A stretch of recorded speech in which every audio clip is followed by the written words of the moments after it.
Entonces, podemos decir que existen tres posibilidades, ¿no? Ante la pérdida de, del del objeto. objeto, ¿no? En el primer caso se acepta la pérdida del objeto, ¿no? En segundo caso es como que se reniega la pérdida del objeto y en tercer lugar como que se la niega, es como que no se acepta de ninguna manera la pérdida del objeto, ¿no? Y en cierta manera tenemos que decir que la posibilidad de pérdida del objeto lleva una posición del miedo en el sujeto.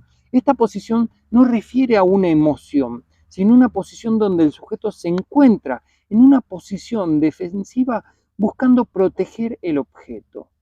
¿Sí?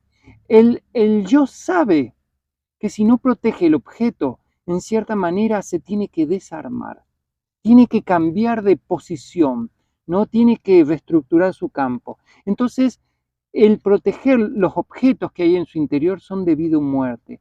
Por eso esto se puede entender por qué la persona, en cierta manera, les importa tanto su deseo o lo sostienen tanto, ¿no? Y el aferrarse entonces a los objetos lleva a esta posición del miedo, donde se rechaza todo objeto nuevo, ¿no? Y el miedo aumenta lo que sería el deseo y viceversa. Entonces el miedo aumenta el deseo y el deseo aumenta el miedo. La posibilidad de pérdida entonces aumenta el deseo de tener eso, ¿no? Y el tener eso hace que la persona se aferre más y más miedo tenga, ¿sí? Entonces el miedo siempre es lo que sería la posición innata del yo, que tiene que ver con una posición de no pérdida, de no aceptar la pérdida del objeto. Si no se acepta entonces la pérdida del objeto, decíamos que no puede haber aprendizaje, ¿sí? Y es Solo, como que el yo pasa como por una etapa de duelo. Tiene que sí, ver con esta etapa de primero como un no aceptar, después una negociación. sí, eh, esas etapas del duelo que vos decís son las etapas de la muerte del objeto, ¿no? El duelo siempre es el duelo por un objeto perdido, ¿sí? Entonces, en primer lugar, se acepta el objeto perdido, en segundo lugar, no se lo acepta y se lo trata de mantener de manera imaginaria, y la tercera es que sencillamente el sujeto no suelta los objetos.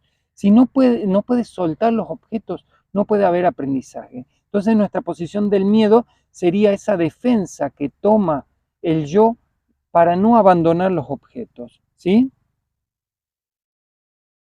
Entonces, tanto el miedo como el deseo refieren a la posición del aferramiento del yo a sus objetos, ¿sí? El objeto puede ser mi mamá, mi tía, mi abuela, un reloj, dinero, mi trabajo, todo lo que sea, ¿no? Entonces, es como que la pérdida del objeto lleva o conlleva siempre un aprendizaje. Pero vos vas a decir, ¿qué tiene que ver la pérdida del objeto con la enfermedad? Bueno, justamente la falta de elaboración del sujeto, de esos objetos, lleva siempre a una enfermedad, a una expresión en el cuerpo, ¿no? A expresarse de alguna manera.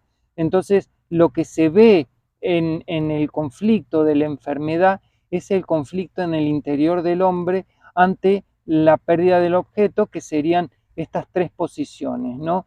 Cuando si el sujeto acepta la pérdida y busca nuevos objetos, en cierta manera no hay mayor conflicto y en cierta manera no hay tampoco enfermedad, ¿no? Entonces el hecho de no poder soltar estos objetos lleva al sujeto en cierta manera a expresar estas enfermedades y estos síntomas, ¿sí? entonces se puede decir que el aprendizaje es como algo dinámico, ¿no? Y el yo es como que siempre quiere permanecer en cierto punto y no permite ese movimiento o esa fluidez. Sí, sí. Entonces el yo, en cierta manera, no puede, primero, si se aferra al objeto, no puede aprender de manera objetiva, ¿no? Y luego menos va a poder aprender de manera subjetiva, ¿sí? Porque vos Porque el mencionaste, aprendizaje objetivo es justamente la aprehensión de nuevos objetos, es el coger nuevos objetos en su Y realidad. para poder tomar eso tengo que soltar o dejar algo también, Algo, sí, como para que haya espacio a algo, a que sí, ingresen cosas nuevas. claro, tiene que, para que algo nuevo tenga la persona, tiene que haber soltado lo que estaba en su interior, el Y objeto eso anterior. sería como un ciclo repetitivo también de Sí, como, la situación se repite hasta que el sujeto pueda soltar el objeto. pero o sea, es como que para, Todo aprendizaje se va a repetir constantemente y la repetición. Nosotros siempre vemos, ¿no? En la clínica, en el trabajo con el paciente, cómo constantemente se está repitiendo algo. Bueno, justamente esa repetición es porque el sujeto, perdón, el yo no quiere abandonar esos objetos, entonces no puede realizar el aprendizaje. pero es como que el aprendizaje también tiene este ciclo de dejar algo y tomar otro Algo objeto nuevo, nuevo. sí. Entonces, después de nuevo estoy atrapada en ese objeto y tengo que dejarlo para tomar algo. Ah, y acabas de entender entonces la contradicción del aprendizaje objetivo. Sí, justamente esa es la diferencia entre los aprendizajes subjetivos y objetivos. El aprendizaje objetivo toma nuevos objetos constantemente y los va interiorizando, pero los deja ahí. Es como que quedan guardados en el inconsciente. El aprendizaje subjetivo es como que replantea, ¿no? O reorganiza esos objetos interiores, dándole nuevas posiciones, nuevas formas, ¿no? Un campo diferente en su interior. ¿Se entiende eso? Como que lo mira o lo interpreta de manera correcta. Claro. Lo contrario entonces al miedo vendría a ser lo que nosotros le llamamos el amor. Este amor no refiere a aferrarse al objeto, justamente se refiere al soltar el objeto, a una renuncia del objeto, ¿no? Y a una aceptación de pérdida. Le llamamos amor porque, bueno, es una palabra que implica lo que se siente en el interior cuando uno abandona totalmente el objeto. Cuando uno abandona los objetos se siente una plenitud en su interior. Es el no querer dejar esos objetos externos lo que hace que el sujeto en cierta Queda manera se limitado. enferme, ¿no? Entonces, y enferma mucho más cuando reconstruye esos objetos de manera imaginaria, ¿sí? Entonces, eh, podemos decir entonces que hay una pérdida real en el sujeto, ¿no? Que sería, bueno, el sujeto acepta la pérdida y pasa a la búsqueda de otra cosa. Por el otro lado está esta pérdida imaginaria o esta pérdida que lo lleva al sujeto a construir imaginariamente algo, ¿no? Y en cierta manera el sujeto en esa construcción imaginaria se enferma a sí mismo porque pone estos elementos, ¿no? Eh, Y es como que tiene que ver, el cerebro, digamos, es como que también participa en esa creación como para protección del sujeto y es sí, como que esa energía está mal canalizada o dirigida. sí, la energía sigue al Entonces, pensamiento. ¿Y sabes quién es el que piensa? yo, El yo.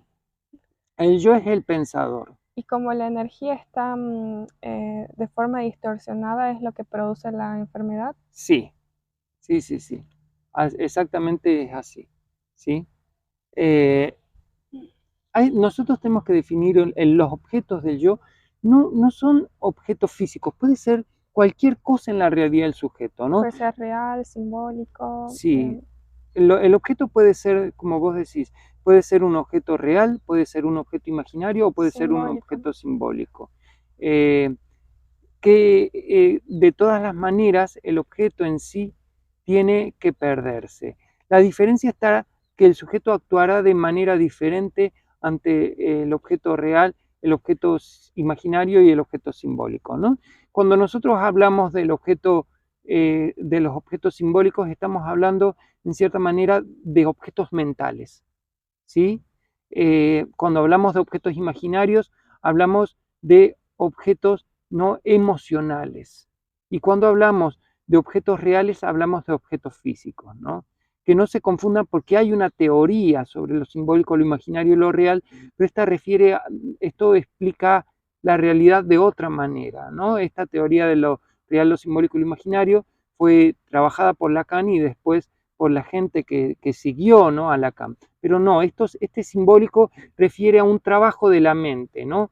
Cuando la persona lo trabaja desde el pensamiento, los objetos son simbólicos. Cuando los trabajan desde lo que sería las emociones, los Lo objetos son imaginario. imaginarios, y cuando trabaja desde lo físico, los objetos serían en cierta manera físicos, ¿sí?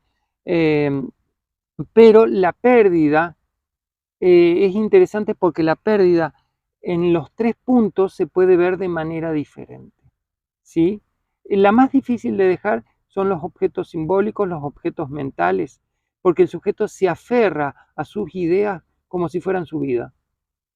Y sería como un pensamiento y no hay Por eso los manera. pensamientos, los objetos simbólicos son esos pensamientos, esas ideas que el sujeto tiene en su interior. Eso es lo más difícil de cambiar, ¿sí? Los objetos reales pueden perderse y buscar otros objetos diferentes, ¿no? Pero Ahí se estaría repitiendo ese ciclo de dejo este objeto por otro y hay un reemplazo, digamos, sí, pero no hay ningún aprendizaje. no hay ningún aprendizaje. Entonces, el aprendizaje objetivo internaliza objetos, pero no los entiende, no los trabaja, no los elabora. Entonces, al no producir una elaboración de lo que son los objetos externos, de esto que el sujeto toma de la realidad, entonces el sujeto, de cierta manera, tiene que volver a repetir hasta que sea elaborado, ¿sí? Podemos decir que el yo, entonces, puede tomar dos posiciones ante, ¿no?, ante los objetos. Una es buscar tener el objeto, lo que lo lleva a tener a los otros yoes como enemigos y competencia, formando una relación triangular entre el yo, el objeto y el otro yo. Esto, para que haya esto, tiene que haber, ¿no?, una formación del yo, ¿sí? Estas dos posiciones son bastante importantes porque vemos que hay una posición como sujeto de deseo que busca el objeto, y otra, ¿no?, donde el sujeto busca ser el objeto del otro yo. Eh, esta posición, en cierta manera, implica que el sujeto no ha abandonado el objeto, ¿sí? En la primera hay una búsqueda del objeto porque el objeto está perdido. En la segunda, el sujeto se aferra a ese objeto interior, ya sea un otro, una persona, una cosa, y no la suelta, ¿no? Entonces, lo que depende de que el sujeto se posicione como objeto o como sujeto, que son las dos posiciones del yo, ¿no? Entonces el yo se posiciona como sujeto de deseo, en decir yo quiero, yo busco, yo logro, yo esto, ¿no? Y como objeto de deseo, donde tiene que ser el otro el que me busque, el otro el que me quiere, o el otro, ¿no? Las dos posiciones se producen en cierta manera de acuerdo a la posición que toma el otro. Entonces, la posición del yo es siempre reaccionaria a lo que hay en el exterior, ¿sí? Pero las dos posiciones del yo son como engañadoras o ilusorias, ¿no? El yo que busca los objetos para llenar su mundo interior y se la pasa compitiendo con los otros sujetos por ese objeto, ¿me entendés? O se pone en el lugar de objeto para, en cierta manera, no soltar eso, ¿no? Y quedar atrapado en esa relación con el otro. ¿Se entiende eso? ¿Y cuál sería la otra posición? Eh, las dos posiciones son del yo, la posición de ser sujeto y la posición de ser Pero objeto. para salir de esa triangularidad. Y tenés que salir del yo. El yo se para en cualquiera de esas dos posiciones constantemente, cíclicamente. Vos en tu vida es como te paras de víctima, por ejemplo. ¿Cuál es la posición de víctima? La posición de objeto. O te parás en la posición de victimario. ¿Cuál es la posición de sujeto? ¿Me entendés? Eso se ve mucho en las relaciones entre las personas. Por ejemplo, es imposible que dos personas o dos yoes ocupen el mismo lugar o tomen la misma posición. Entonces, si vos te pones en una posición, yo indefectiblemente me voy a poner en la otra posición.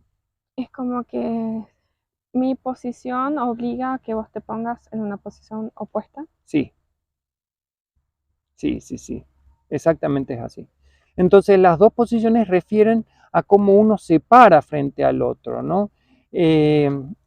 Es una posición entonces del yo.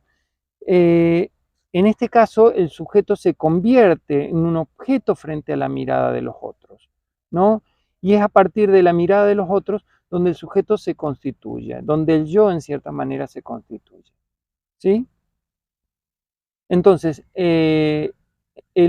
siempre que hablemos de deseo, estaremos hablando del yo. El yo es el que quiere, el yo es el que desea, ¿no? Y es como el que crea esa realidad ilusoria, ¿no? Y Sí, no puede ver al sujeto tal y cual es. sí. El sujeto es como que siempre está mirándose a partir de la mirada del otro, y es a partir de la mirada del otro donde se construye, creyendo que si se para por encima del otro, se liberará del mandato del otro. ¿No? Dijimos que la búsqueda del yo era siempre liberarse, ¿no? Liberarse en cierta manera del otro. ¿Por qué? Porque el yo depende del otro, tiene una simbiosis con el otro. ¿Se entiende ese punto? Porque es como que los dos hacen con sus posiciones que se creen esas personalidades, ¿no? Que se creen, sí, a ver, es como eh, el yo, en cierta manera, nace de la relación con el otro y eso produce una dependencia con el otro. Entonces el yo y el otro están totalmente dependiendo el uno del otro de una manera totalmente simbiótica, ¿sí? Esto es muy importante de entenderlo. Entonces, ¿qué es lo que quiere el otro? ¿Qué es lo que quiere el yo? La libertad con respecto al otro, ¿sí? Pero esa libertad no se puede lograr, entonces es un eterno dilema del yo. Es como que el yo también en esa posición se siente de cierta manera limitado, ¿no? Sí, es que el otro es nuestra limitación, pero el otro no estaría en nuestra vida si no hubiera un yo, porque el yo es el otro en nuestro interior. Y es como que de cierta manera el yo busca volver a esa conciencia o a su verdadero ser, No, ¿no? no, lo que busca el yo es liberarse del otro, porque el otro le significa una limitación, Pero al mismo tiempo queda atrapado. ¿sí? Entonces el yo lo que no quiere es sentirse limitado, pero justamente al tomar los objetos depende del otro, ¿no? Y justamente es ahí donde queda limitado y atrapado esa realidad, ¿no? ¿Se entiende eso? Pero cuando vos decís que se realizan los aprendizajes, es como que una parte de esa personalidad o del yo es como que se va haciendo más pequeñita o se va muriendo, ¿no? Ajá, Pero esa parte sería como volver a la conciencia. ¿O qué pasa con el yo cuando se es tomar realiza? conciencia. Es que el yo no permite lo diferente ni lo desconocido. ¿Qué dijimos que el aprendizaje es subjetivo? Justamente el aprendizaje subjetivo, ¿no? Es eso, ¿no?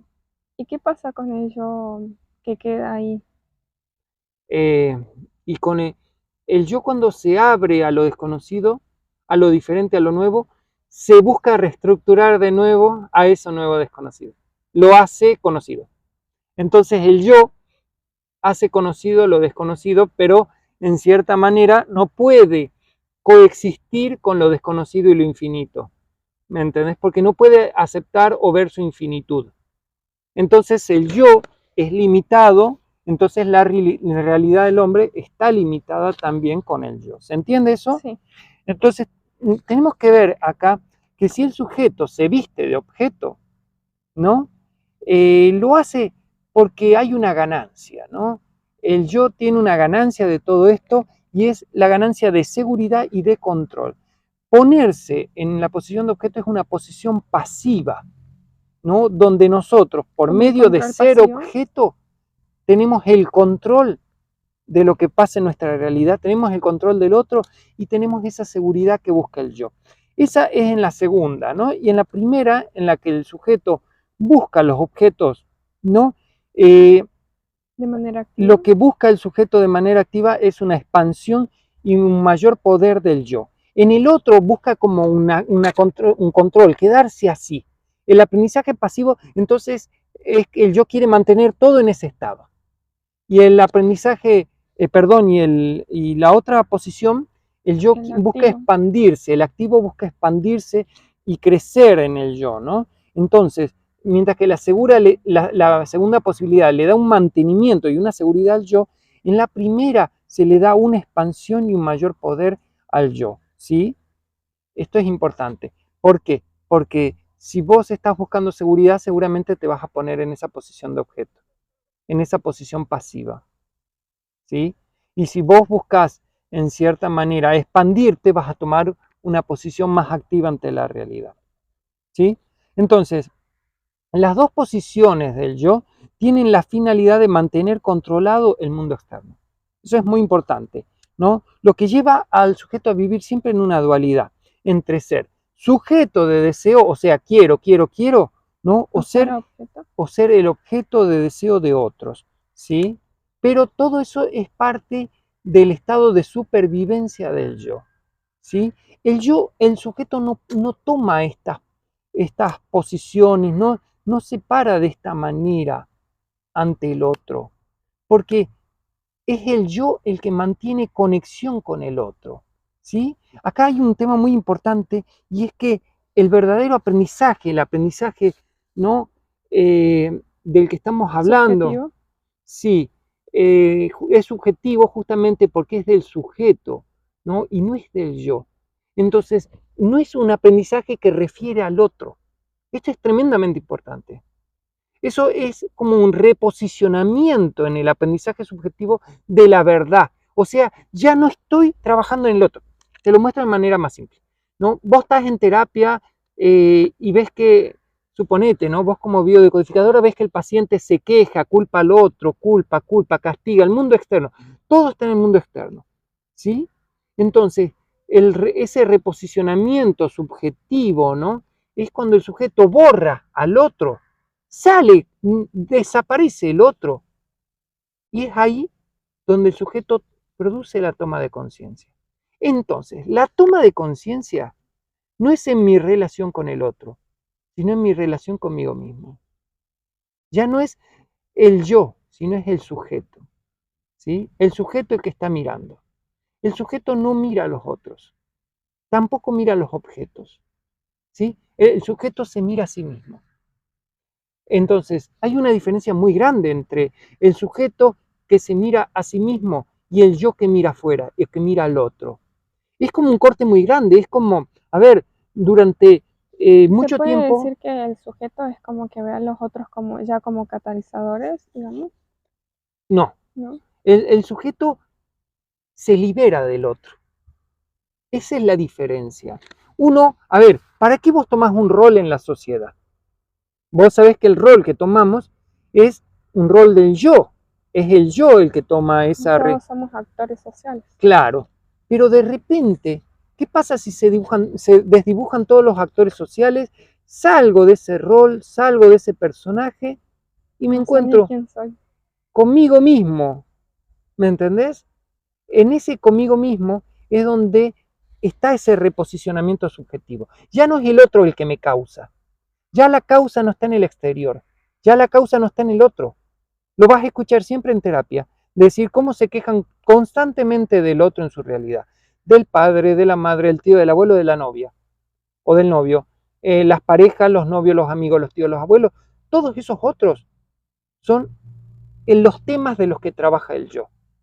Cuando el sujeto sale del yo, en la terapia no se habla del otro, se habla de sí mismo, de lo que el sujeto va descubriendo.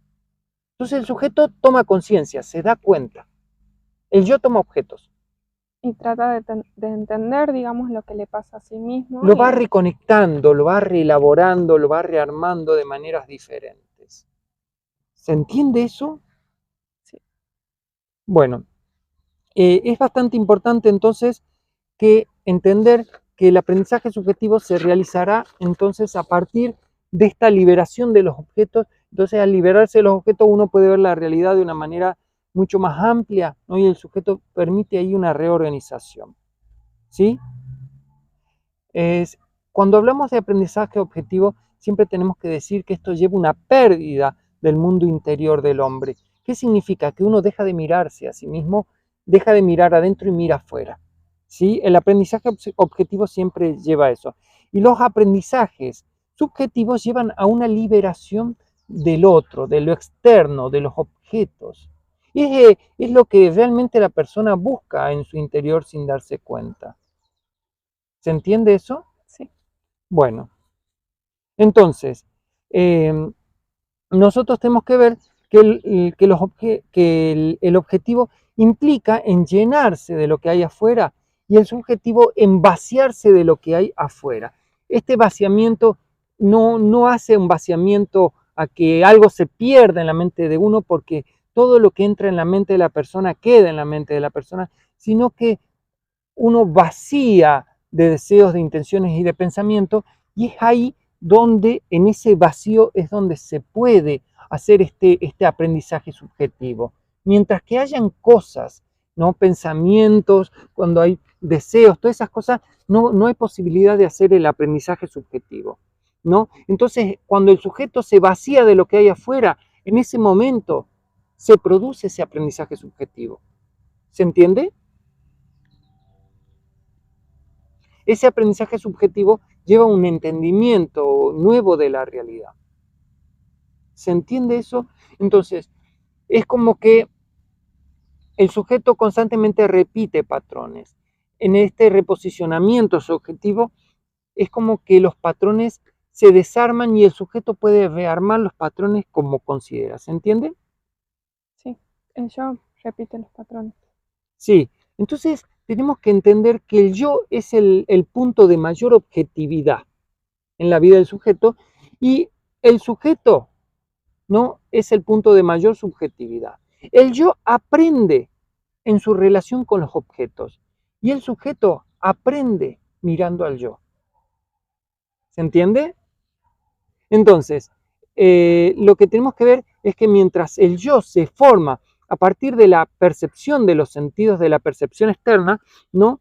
Estas percepciones del exterior son siempre la causa de toda emoción y de todo pensamiento. Ya vamos a trabajar las emociones y los pensamientos, pero esta percepción que vienen de nuestros sentidos sería lo que nos causa las emociones y los pensamientos.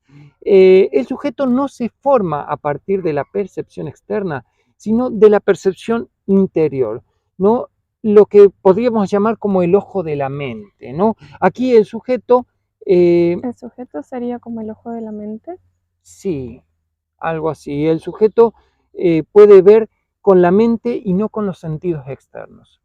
Entonces vos o ves la realidad a partir de tus sentidos externos, aprendiendo de manera objetiva, porque todo el aprendizaje objetivo es a partir de los sentidos, ¿no? Y la mente está liberada de los sentidos. Entonces el sujeto no aprende a partir de los sentidos, sino aprende de la mente. Entonces es la mente que mira la mente, ¿sí? Entonces ya no está mirando los objetos externos.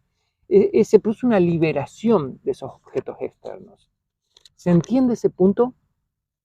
Entonces, cuando el sujeto se libera de los objetos, de los sentidos exteriores, la realidad se vuelve clara.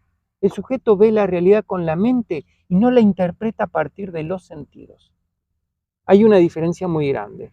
Entonces, cuando se libera el sujeto del externo, de aquello que fue interiorizado, ¿no? Ya no hay construcciones mentales, no hay un a priori perceptivo, no una interpretación de la realidad. Porque dijimos que el yo era el intérprete, el sujeto no interpreta la realidad, la ve en su totalidad. ¿Se entiende? Entonces, Pero es como supongamos, que el sujeto aprende del yo. el sujeto aprende del yo. El sujeto, Pero se puede decir que es como una parte de el la sujeto mente. ve lo que hay en la mente. ¿Mm? El sujeto vive en su mente. El yo vive afuera, en el exterior. ¿Sí? En, Y el sujeto sería como una parte de la conciencia mayor. ¿cómo? El sujeto sería la conciencia De cierta manera, una parte de la conciencia total. el sujeto es la conciencia total. El sujeto es el que tiene esa conciencia, sí. Entonces, el yo construye la realidad a partir de sus pensamientos y emociones.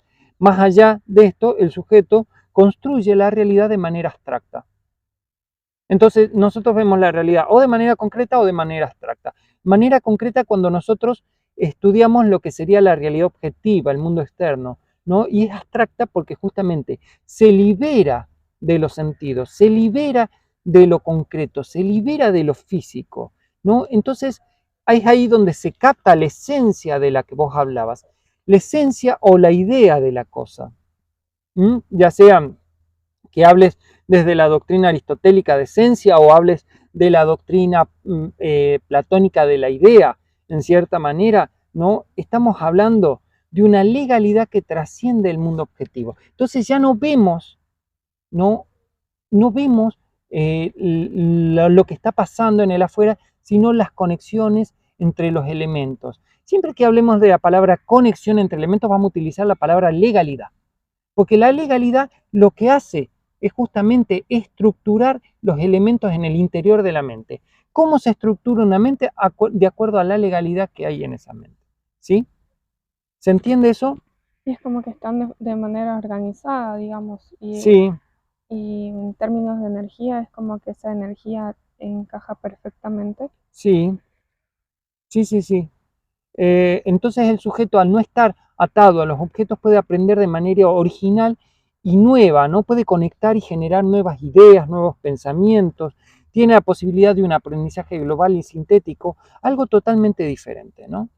Eh, si bien nosotros estamos utilizando el aprendizaje para hablar de estas dos maneras, el aprendizaje de manera hace referencia, ¿no?, a lo que sería el latín aprendere, que tiene que ver con coger, con tomar, ¿no? El coger por los sentidos, el adquirir un conocimiento. Esa aprehensión que se hace. Sí, pero, o sea, en este caso el aprendizaje de su variante etimológica habla del aprendizaje objetivo. El aprendizaje subjetivo en realidad viene mucho después y es conocido como el aprendizaje por insight.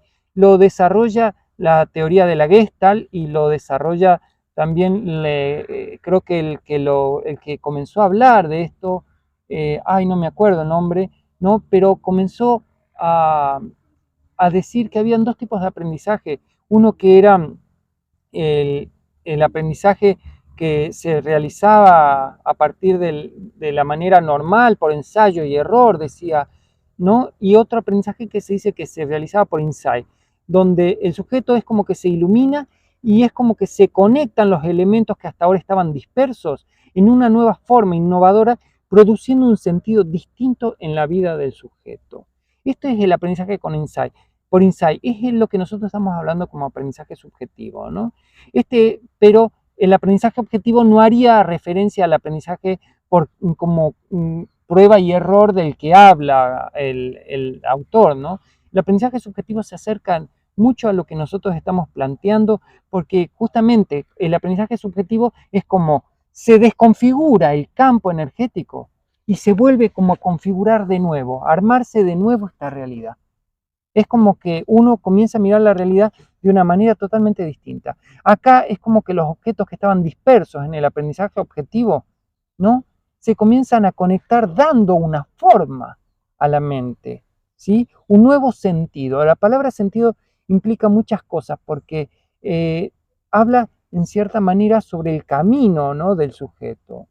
Entonces este aprendizaje por insight sería como el aprendizaje subjetivo, donde se propone una gran diferencia porque en el aprendizaje objetivo se acumulan objetos que sirven para sostener el sentido antiguo que tiene el sujeto. Entonces cuando en cierta manera se produce el aprendizaje subjetivo, se produce un nuevo sentido en la vida del sujeto. Este nuevo sentido es algo totalmente diferente, ¿no? Es un campo de conexiones y de elementos totalmente diferentes. ¿Se entiende eso? Sí.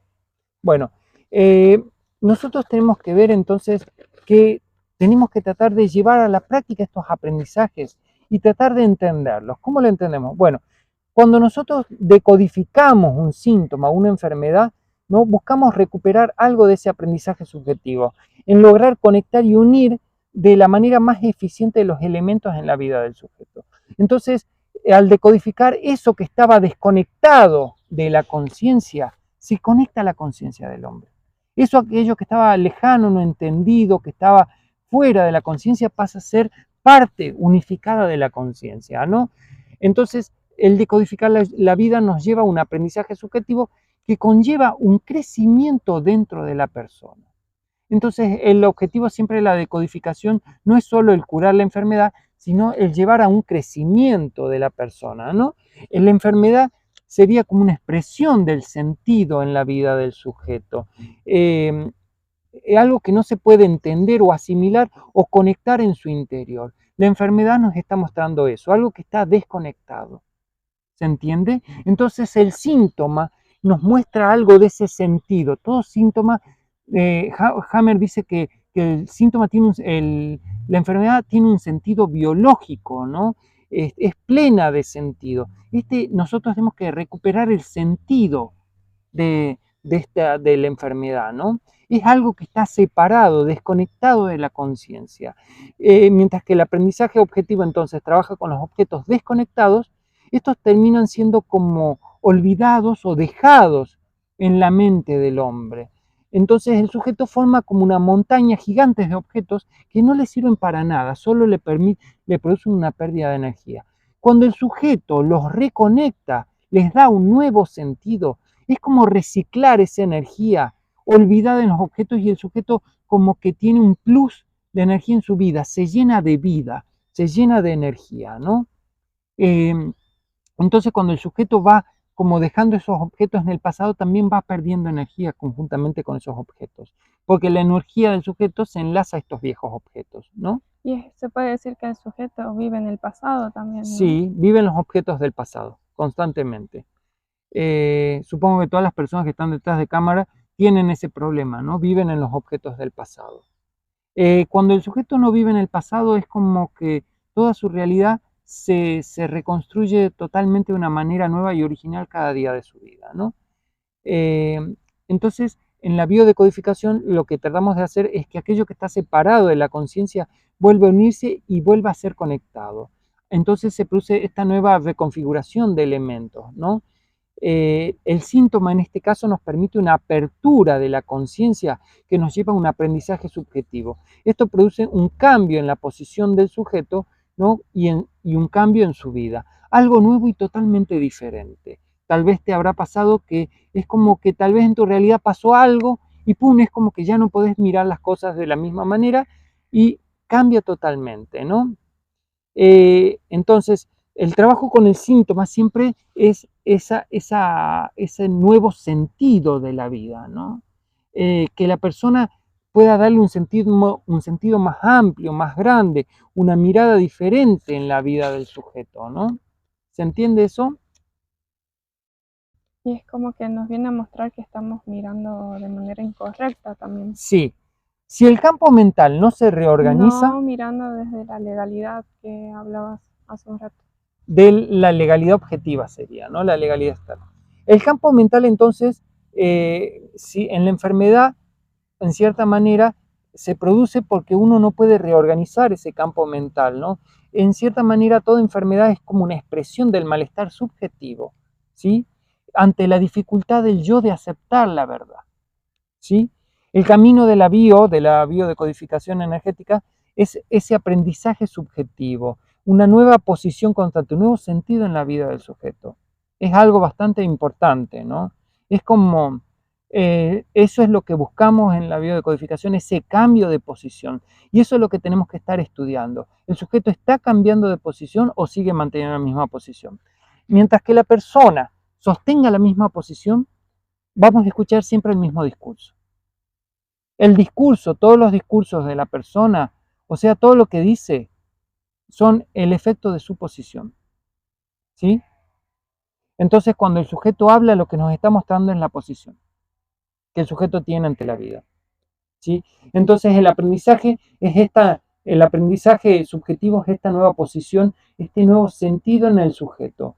El trabajo del terapeuta siempre va a ser recuperar este nuevo sentido, el recuperar la subjetividad, ¿no? La subjetividad que yo he dejado de lado. No es en la relación con el otro donde se produce el aprendizaje subjetivo, entonces, sino cuando justamente se libera del otro, cuando el yo desaparece de la escena y el sujeto queda solo frente a sus síntomas, solo frente a su enfermedad y debe hacerse responsable. Entonces, la biodecodificación energética es donde el sujeto puede reinterpretar esa realidad, reentenderla, reaprenderla, ¿sí? Pero ya no en relación al otro. ¿no? Se desaparece la escena y queda el sujeto viendo solo con su verdad. Entonces tenemos que entender que el cambio subjetivo siempre es donde el sujeto toma, acepta la verdad. La verdad siempre es subjetiva, ¿sí? La verdad siempre es del sujeto. ¿Se entiende eso? Sí. Tenemos que entender que el yo no tiene la capacidad para entender, para unir y para conectar los elementos de la mente. El yo tampoco puede amar. El yo solo busca objetos, ¿no? Cuando hablamos de amar, hablamos de esa energía muy elevada que uno siente en su interior, ¿no?